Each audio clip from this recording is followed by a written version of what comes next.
Hello बच्चों, चलिए प्रश्न समझते हैं। हमारा प्रश्न है, स्तनधारियों में सांद्र मूत्र निर्माण की प्रणाली की व्याख्या कीजिए। आइए समझते हैं। बच्चों, सबसे पहले हम अपने प्रश्न की मुख्य अवधारणा को समझेंगे। मुख्य अवधारणा हमारे प्रश्न में पूछा गया है कि स्तनधारियों में सांद्र मूत्र निर्माण की प्रणाली क्या होती है, हमें व्याख्या करनी है। आइए लिखें, सांद्र मूत्र निर्माण की प्रणाली। निर्माण की प्रणाली क्या होती है समझेंगे। बच्चों, स्तनधारियों में जो मूत्र का निर्माण होता है, मूत्र का निर्माण कहाँ होता है? मूत्र का निर्माण तो वृक्क की नलिकाओं में होता है।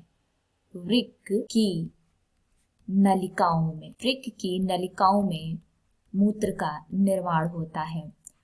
मूत्र निर्माण प्रक्रिया के 3 चरण होते हैं। 3 चरण होते हैं। कौन कौन से चरण होते हैं हम समझेंगे। पहले चरण को हम कहते हैं परानिष्यंदन।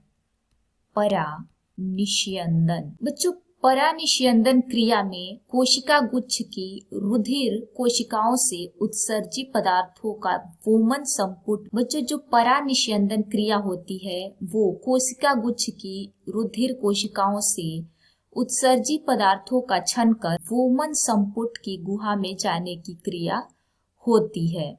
आइए लिखें, कोशिका गुच्छ की रुधिर कोशिकाओं से जो उत्सर्जित पदार्थ होते हैं उनका छन कर वोमन संपुट में उत्सर्जित पदार्थों का छन कर वोमन संपुट में जाने की क्रिया, वोमन संपुट में जाने की जो क्रिया होती है उसे ही हम परानिष्यंदन कहते हैं। मूत्र निर्माण की दूसरी प्रक्रिया को हम वर्णात्मक पुनः अवशोषण कहते हैं। क्या कहते हैं?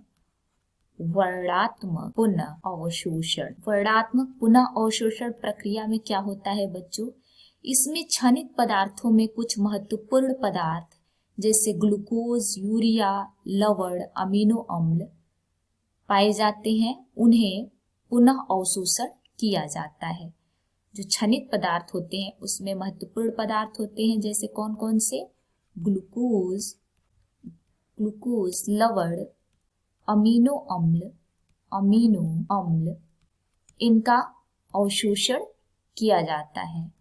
इनका अवशोषण इस प्रक्रिया में किया जाता है और समीपस्थ, दूरस्थ तथा हेनले लूप इत्यादि इस अवशोषण को करने में सहायक होते हैं। और जो तीसरा चरण होता है मूत्र निर्माण का, उसे हम श्रावण कहते हैं।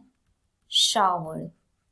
और श्रावण की प्रक्रिया में रुधिर कोशिकाओं से यूरिक अम्ल, पोटेशियम, हाइड्रोजन इत्यादि का अवशोषण तथा श्रावण होता है। यूरिक अम्ल, पोटेशियम, हाइड्रोजन आदि का अवशोषण तथा श्रावण होता है। ये आपने मूत्र निर्माण की 3 चरण को समझा और सांद्र मूत्र निर्माण की प्रणाली को समझा। उम्मीद है आपको प्रश्न समझ में आ गया होगा। धन्यवाद।